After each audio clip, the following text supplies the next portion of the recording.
Good morning दोस्तों। आज मैं आप सभी के लिए लेकर आया हूँ 16 फरवरी 2022 ईस्वी का करंट अफेयर्स। तो चलिए हम लोग देखते हैं और शुरुआत करते हैं। मैं हूँ लव कुमार, आप सभी का स्वागत करता हूँ आपके अपने यूट्यूब चैनल ज्ञान मंजिल तक में।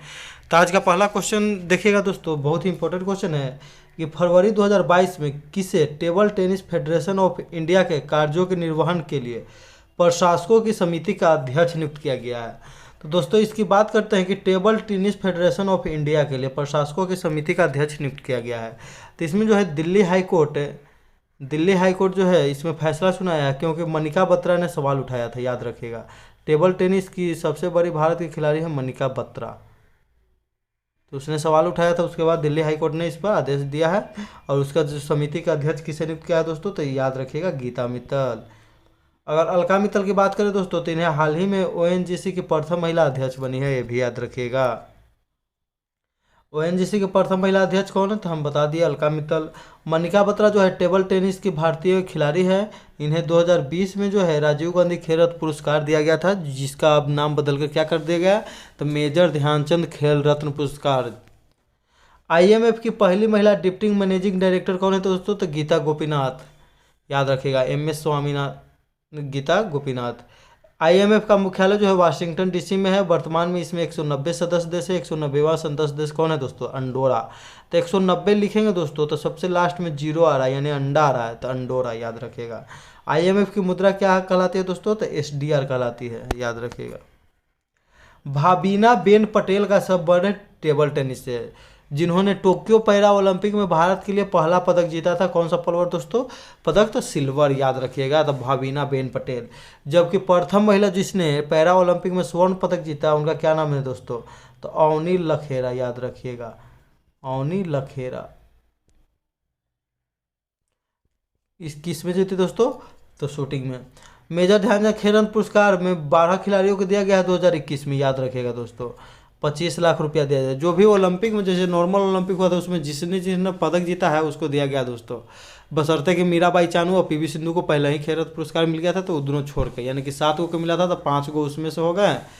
और हॉकी टीम के खिलाड़ी के भी दिया गया है। और फिर क्रिकेट से दिया गया है मिताली राज को, याद रखिएगा। फुटबॉल से दिया गया है सुनील छेत्री को।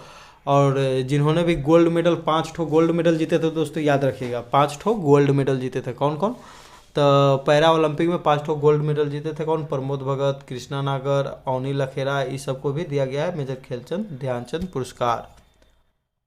अगला क्वेश्चन हो जाएगा दोस्तों कि 14 फरवरी 2022 को इलेक्ट्रॉनिक्स ऑफ आईटी मंत्रालय द्वारा की गई सूचना के अनुसार भारत सरकार ने कितने चीनी ऐप को फिर से बंद कर दिया गया है।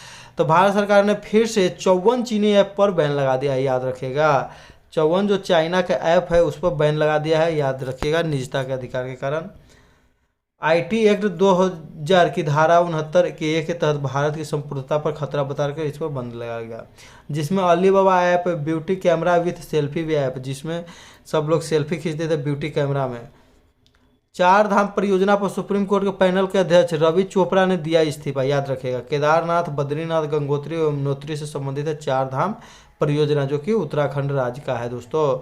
उत्तराखंड राज्य की स्थापना की बात करें दोस्तों, तो ये 2000 में बट के बना था उत्तर प्रदेश से, याद रखिएगा। 2000 में 3 गो राज्य बना था दोस्तों, झारखंड, उत्तराखंड और छत्तीसगढ़, याद रखिएगा।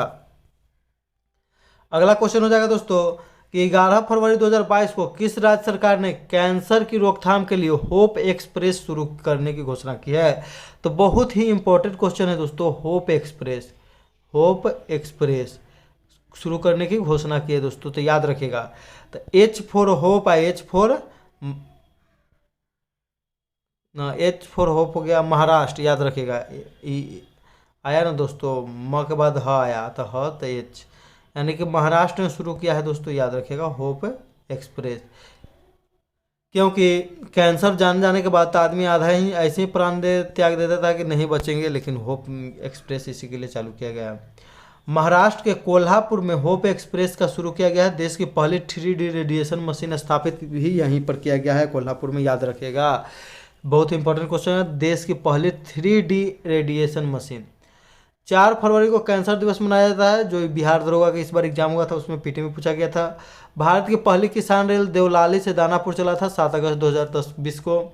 माझी वसुंधरा पहल जो है, जिसको जो है UNEP भी सराहना कर रहा है दोस्तों, यानी कि यूनाइटेड नेशन इन्वायरमेंट प्रोग्राम है, तो महाराष्ट्र से संबंधित है। लोनार झील कहाँ में दोस्तों, तो यह एक उल्का पिंड गिर जाने के कारण झील बना था, तो लोनार झील कहाँ में दोस्तों, तो महाराष्ट्र में है। बहुत ही इंपॉर्टेंट क्वेश्चन है। विश्व का पहला विश्व हिंदी सम्मेलन नागपुर महाराष्ट्र में आयोजित किया गया था, याद रखिएगा। 10 जनवरी को आयोजित किया, इसलिए 10 जनवरी को विश्व हिंदी दिवस मनाया जाता है दोस्तों।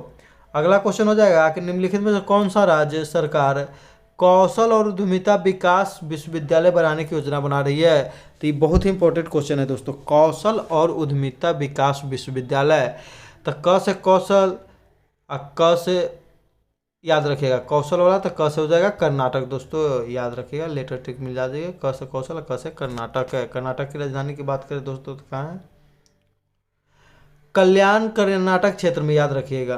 ट्रांसजेंडर यूनिवर्सिटी कुशीनगर उत्तर प्रदेश में बन रहा है भारत का पहला। खेल विश्वविद्यालय मणिपुर में। सिंधु यूनिवर्सिटी जो है लेह लद्दाख में खोले जाने की घोषणा की गई है। धारवाड़ चट्टानें जो है कर्नाटक में स्थित है। कोलार जो है सोना उत्पादन के लिए प्रसिद्ध है। KGF दिखे ना फिल्म दोस्तों, कोलार गोल्ड खान। बांदीपुर नागरहोल बनीरघट्टा जो राष्ट्रीय उद्यान है कहाँ में है दोस्तों, तो कर्नाटक में। मास्टर कंट्रोल फैसिलिटी जो है कहाँ में है, तो हासन में, जिसमें क्या किया जाता है, हासन कहाँ में दोस्तों, कर्नाटक में। जो भी सैटेलाइट अंतरिक्ष में भेजा जाता है उसे जो है पृथ्वी से कंट्रोल किया जाता है, तो इसी को बोला master control facility, Hassan Karnataka में दोस्तों। अगला क्वेश्चन हो जाएगा कि 3 फरवरी 2022 को फ्रेड वाल्टर स्टीनमीयर किस देश के राष्ट्रपति के रूप में दूसरी बार चुने गए हैं, तो नाम है फ्रेड वाल्टर स्टीनमीयर। तो यह जो स्टीनमीयर जो चुने गए हैं दोस्तों, तो हो जाएगा सही जवाब इसका जर्मनी, याद रखिएगा जर्मनी। लेकिन इन्हें किसी प्रकार की शक्ति नहीं दिया गया है दोस्तों, सिर्फ नाम का है प्रमुख, याद रखिएगा दोस्तों। जापान का PM नए कौन बने हैं दोस्तों, तो याद रखिएगा फूमियो कशीदा, फूमियो कशीदा।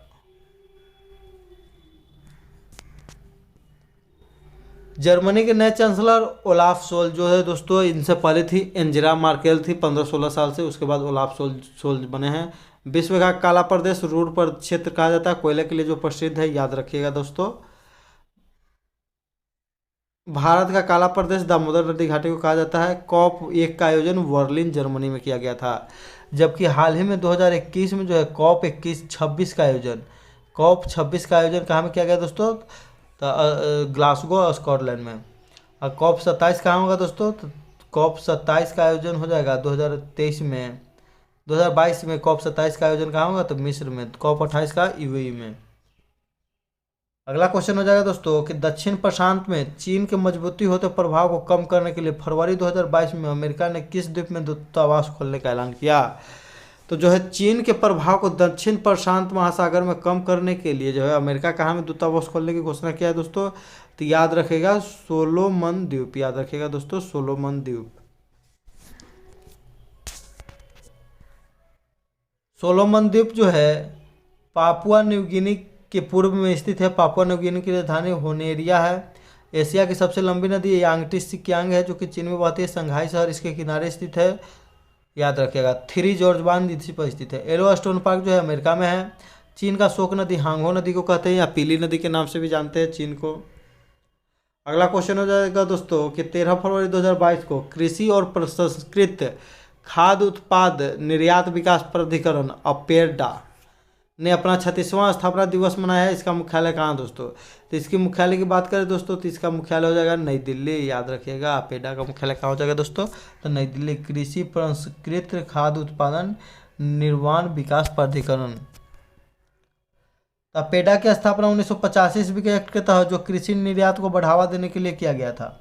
13 फरवरी को 36वां जो है इसका स्थापना दिवस मनाया गया। यह वाणिज्य एवं उद्योग मंत्रालय के अंतर्गत आता है, जिसके मंत्री कौन है दोस्तों वर्तमान में, तो पीयूष गोयल, याद रखिएगा। इसरो की बात करें दोस्तों तो 15 अगस्त 1969 की स्थापना हुआ है। वर्तमान में इसके अध्यक्ष है एस सोमनाथ। जबकि DRDO की स्थापना 1 जनवरी 1958 को हुआ है। इसके वर्तमान में है कौन, तो जी सतीश रेड्डी।